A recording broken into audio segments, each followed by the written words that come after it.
Gulf खबरें में आप तमाम लोगों को वेलकम करते हैं। आज की वीडियो तमाम लोगों के लिए बहुत ही ज़्यादा इम्पोर्टेंट है और एक बहुत ही बड़ी ब्रेकिंग न्यूज़ है, क्योंकि आज के दिन एक शदीद किस्म की एमरजेंसी को नाफिज कर दिया गया है।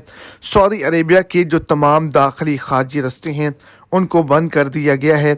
सऊदी अरेबिया के अंदर शदीद वार्निंग अलर्ट जारी किए गए हैं। हर जगह एमरजेंसी है, क्योंकि एक बहुत ही बड़ा ख़तरा आ चुका है।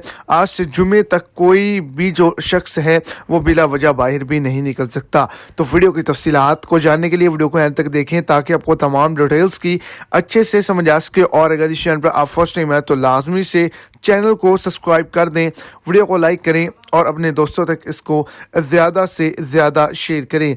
तो मक्का रीजन के अंदर बारिशों का सिलसिला शुरू हो चुका है। सैलाबी सूरत हाल जो है वो बन चुकी है।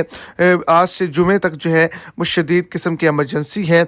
इसके अलावा जो है मक्का मुकरमा, ताइफ, अल जमूम, कामिल अज़म, अज़ियाद, मिसान, जद्दा, बहीरा, राबक और खलीज के अंदर जो है वो शदीद किस्म की ज़ालाबारी, इसके अलावा शदीद बारिशें और तेज़ हवाएं जो हैं वो चलने का ख़तरा है, जिसकी वजह से काफ़ी ज़्यादा नुकसानात हो सकते हैं।